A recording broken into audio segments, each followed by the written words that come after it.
Welcome to Exploring Oregon. This is probably the biggest oak tree in the world, at Jewell, Oregon.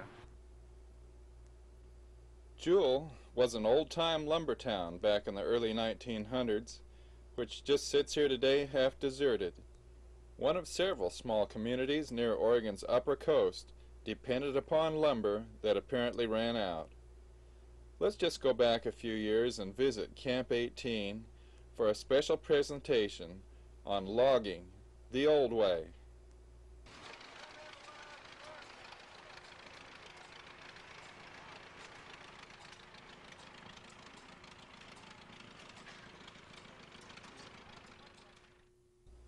Camp 18 is clear in the top corner of Oregon, just down from Astoria. You go to Elsie, and a mile and a half west is Camp 18. Then nearby is Jewell, Timber, and Hamlet. Gordon Smith, the owner of Camp 18, must have spent a lot of time and money collecting all this equipment from the woods and surrounding area. Every spring he gets things running around here, and you can come and see how to load logs using this huge spar pole. All this country has been logged off at least one time. Some has grown back and some has not. We're going to visit some of the nearby old communities and see the crumbling abandoned buildings. Do you realize that our area could someday be just the same as Jewell? The group that's propagating that the spotted owl is threatened have succeeded in locking up the forests that are vital to Western Oregon's economic survival. This same group, whom by the way no one has voted into office, is also shutting down gas stations by making them put in new tanks plus $1 million of insurance, and besides that they're trying to kill nearly every other type of business in the name of environmentalism. Is this insanity as it appears, or is it a cleverly devised plan to bring about mass starvation to cause us to surrender to a dictatorship the same as took place in Russia almost 90 years ago? I know that we keep hearing through the major media that the economy is going to get better soon, but if you've read any of the hundreds of books published about the conspiracy of the world bankers and Roman Catholic leaders, you know that a total crash is planned and then dictatorship. You read even in Bible history of hunger being used to capture a city. The opposing army would pin them in until they were starving from lack of food, and then they would give up and surrender. The only one worthy of surrendering to is the Lord Jesus Christ. He promises to supply our every need, even in a time of famine. Let's just take a little trip north now to Jewell, Oregon, and see what happened when forests were harvested and then not replanted. Some of these trees have grown back, finally. But when more people leave an area than those who stay because of lack of work, then you have a lot of homes that just fall apart because no one is there to take care of them. We've learned our lesson now and replant the trees the same as we do our gardens. Here's an interesting use for a tree in this old abandoned house. It was trimmed off and used to hold the house up. Before the days of building permits, you could build your house any way you wanted to, and a little bit of individualism didn't hurt a thing. If you build a house today, like this one was built, you would be forced to tear it down, even if it was on your own property. I wonder if we have enough regulations yet to help us manage our own property. I understand that many people can't cut trees or plant what they want, or start a business, or do several other things on their own land unless they have permission from someone higher up. We, the citizens of this great country, have been losing our freedom just a little bit at a time without hardly noticing it. Some suggestions, if they could really be helpful to the people, wouldn't be that bad. But I'm sure the founders of this republic did not intend on us being under an iron thumb. You can see the Jewell Tavern has settled 2 or 3 feet on the back end where it's sitting in the creek bed, so they probably wouldn't have minded a little help in planting, although if the building wasn't already too old, it could be jacked back up again.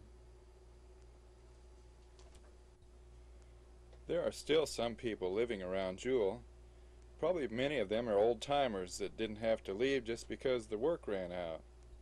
The Grange is still being used, and they have a grade school with this nice basketball court.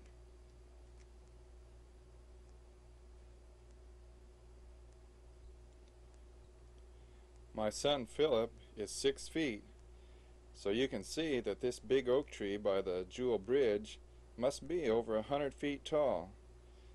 That's about the biggest one that I know of anywhere. Some of these trees just keep growing even though this area has been logged off once. In this picture of my aunt and uncle taken about 1942, you'll notice the hillside behind them was totally logged off and burned about 5 years previous. In this second picture, taken about the same time from the Curtin store, you can see some bushes already growing back. And now, 50 years later, the trees are big enough to cut again. And they just grew back by themselves without replanting. Next, let's listen to a few testimonies from the spotted owl hearing at the Emerald Valley Resort in Cresswell in May of 1991, then back to Jewell again to see cleared areas where elk can now feed. My name is Mark Phillips. I'm a taxpayer, represent a lot of people here. I'm also a forester for Bohemia. The 11.6 million acres that the Department of Fish and Wildlife Service is proposing to set aside for the critical habitat for the northern spotted owl is not supported by the best scientific data available and cannot justify creating the enormous social, economic consequences that will result from this action. The best science available, in fact, indicates an increase in the number of pairs of owls of less than 100 in the early census of the 70s to over 4,000, up to 4,000 now. It's a shell game. We don't really know what your facts are. The species shouldn't even have been listed as a threatened species based on the best science available. The areas proposed as the new critical habitat are filled with dozens of serious inconsistencies with respect to the current definition of suitable habitat based on the best science available. We believe that science has nothing to do with it. We believe that the big business of environmentalism is the driving force behind the listing issue and the designation of the acreage that you're proposing. Yeah, I agree. Anybody remember Rare 2? We already set aside over 4,500 square miles of wildlife refuge, wilderness areas, roadless preserves, and ancient forests during that fight to mitigate the very issues we're talking about right now. We've been lied to, slandered, libeled, and we're being swindled. We're being swindled out of our rights and our responsibility to manage one of our nation's few renewable resources. We're being swindled out of $271 million annually that's being returned to our local communities from the timber harvest revenues of this area alone. We're being swindled out of our heritage. The national forests were established to provide, quote, perpetual supply of timber, unquote, not an unlimited wildlife sanctuary. Over 30% of our nation's softwood timber comes from this region. Domestic supply cannot make up the loss. We will increase overseas log purchases, thus increasing the trade deficit.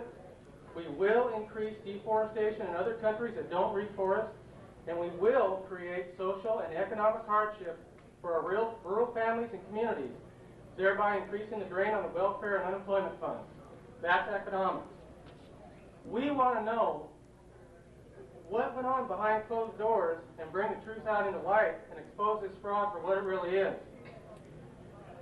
If you continue to pursue your proposed course of action based on the flawed, suspicious reasons you claim is the best science available, someone's going to be accountable. We need to rewrite the Endangered Species Law and put some better guidelines in it to protect the social, economic environment of the human species and bring some credibility back into this process. Thank you.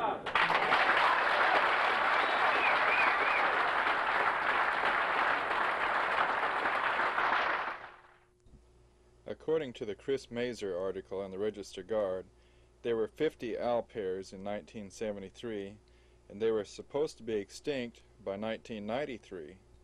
Just 1 month after this hearing, the Fish and Wildlife Service conducted a count, and there were 3,239 pairs.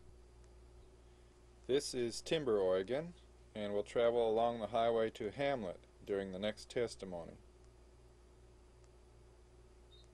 You will need to identify yourself I'm Jack Reeves, and who you represent for the record. Chairman of the Board of Commissioners, Coos County. Thank you very much. The thing that I have worries me more than anything is the fact that a decision is being made that affects hundreds of thousands of jobs and people's lives and the food that they put on the table and many, many other things, and it's being made on pure assumption and no scientific basis. I have asked repeatedly for Fish and Game at the state and federal levels to provide me with the documents that shows that an owl will not survive outside of timberlands. I have asked them to provide me with documentation that it's declining at all. They don't even know whether it's on the increase or on the decline because they have not taken scientific studies to show that. They made an assumption because Boardman said that owls preferred older age timber, that they had to have older age timber. No one has ever proven it, and until they prove it, and until they went back and done scientific studies and prove that the owl has to have forest lands, then they have no right whatsoever to take away the jobs and the livelihood of the people of Oregon, California, and Washington based on those flimsy assumptions. And to do it is a criminal act.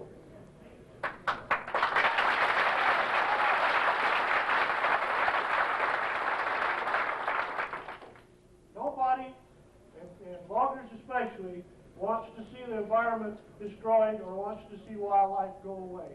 They probably enjoy them more than anybody in the world. And they are out there with them on a daily basis. They understand them far better than most of the scientists that you're basing your information on understand them, because they've been there all their lives and they grew up with it.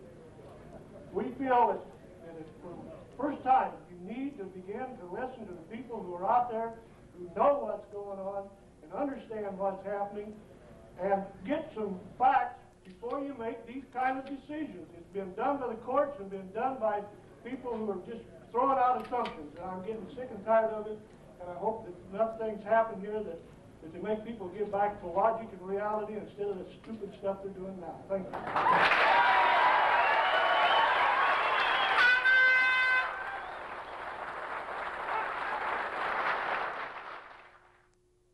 My name's Doc Stevenson. I'm in my 11th year as a county commissioner from Coos County, Oregon. I'm a native Oregonian, born and raised in Coos County. I've spent most of my life in the woods in Coos County, and up until 10 years ago, I never heard of a spotted owl. I knew a lot of old-timers, people that logged clear back in the 1910s, and no one ever talked about spotted owls in just the last few years. It is my belief that the spotted owl is a newcomer, that they have migrated into this area.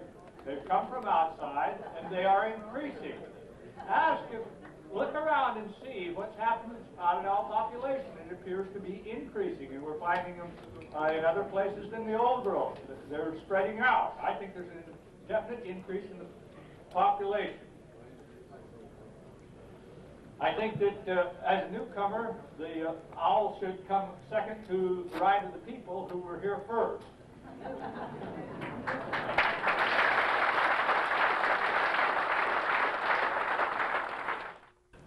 I guess the bottom line is, which is most important, our people or the owl? My vote's for the people. I hope we can all survive. Thank you.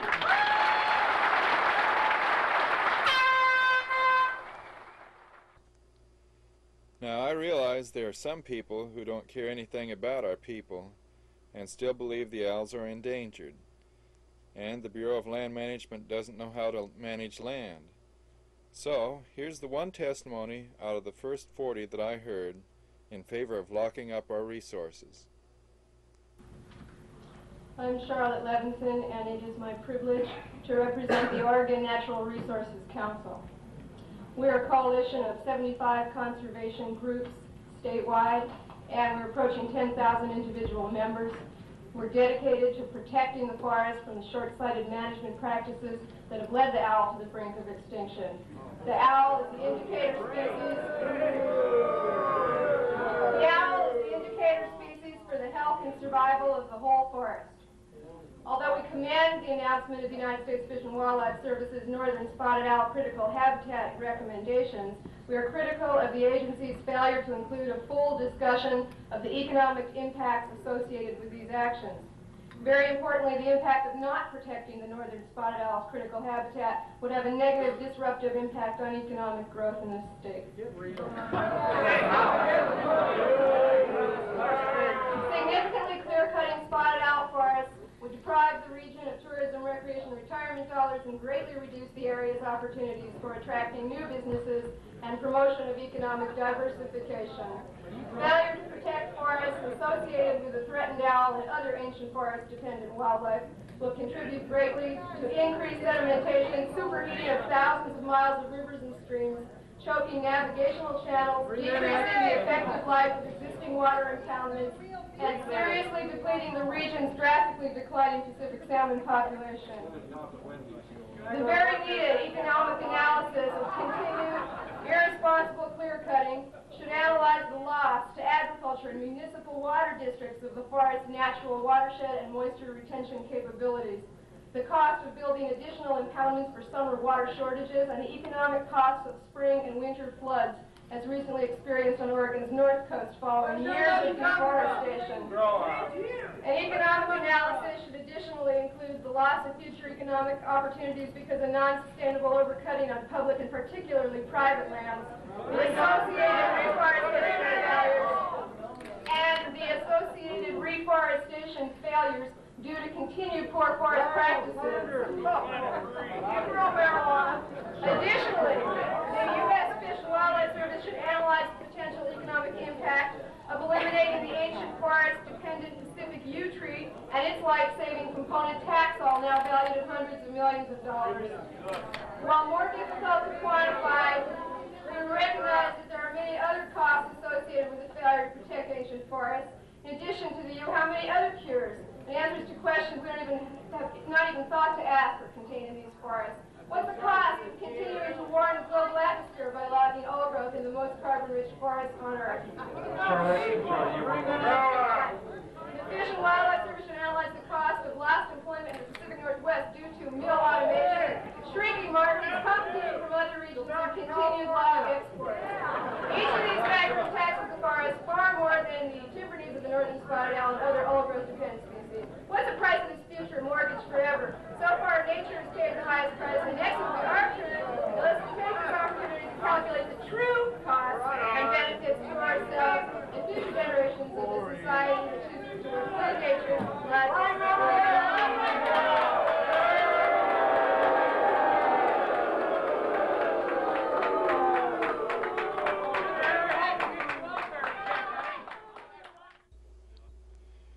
This response to environmentalism is the same all through the United States. The pay for a political activist starts at $6.50 an hour, and they keep hiring more people all the time. When they come and ask you for donations, you don't really need to give them anything because there's already plenty of money behind this thing to keep it going anyway. Although there's supposed to be a restricted amount of timberland sold for logging, these people have filed court injunctions against the BLM and Forest Service that have stopped this land from being sold, and when these injunctions run out, they'll probably refile them again. At least 1/2 of all our logging mills will run out of timber by 1993 if nothing is done different. These people are very vocal, and unless the average person becomes more active than ever before and starts writing their congressmen, even the congressmen of other states, this is not going to be able to be changed. Also, you could phone the Oregon Lands Coalition in Salem at 363-8582 and ask what you can do to help. This conspiracy of environmentalism is at present shutting down all the resources all across the United States. People are not allowed to graze their cattle on public land. Public land's being shut down for mining. Fishermen can't fish because they'll hurt the salmon or something else. A few years back, the nation's farmers fell for the World Banker's low-interest scheme, and today many have lost their farms and been shut down. All across the country we're being told that bugs and animals and worms and whatever is the cause of our resources being taken away and our jobs lost. This is certainly not true at all. Let's let Mr. Linseth testify about his own private land that he has planted timber on. And what if they should find spotted owls there? I have put my life savings and a mortgage into this project. If you put all of this private property in the owl set-aside, you have effectively stolen my life savings.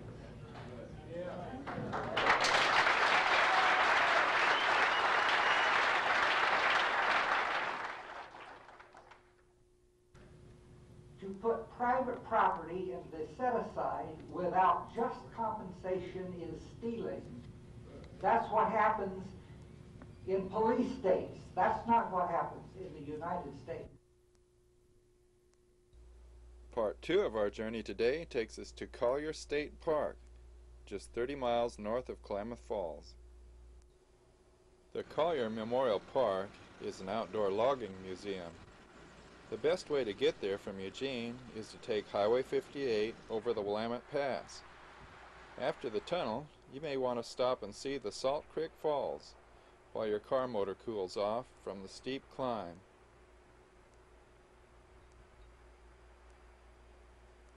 After crossing the mountains, you pass through Chemolt. And then, after another 45 miles, you come to this nice walk-through museum. Ed Potts, who we visited last month, has put a lot of the equipment here. This first big set of wheels is known as a logging arch. If you tipped the tongue up and tied it onto a log, you could then lift it and pull it away with your horses. This tree was around 200 years old when Columbus first discovered America. It's 15.5 feet thick. The Fairlead logging arch replaced the iron wheels. It was pulled by a cat, and the logs were winched up. Logs can even come in handy for making wheels out of.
Come on again next time and let's explore some more of Oregon. Come along with us on our next trip and visit some different places than the regular tourist stops. You'll see ghost towns, mountains, streams, deserts, and travel up thousands of miles of back roads, sometimes even beyond where the dirt roads go. There's just so much to see here. I don't think we'll ever get it all covered, but we're trying.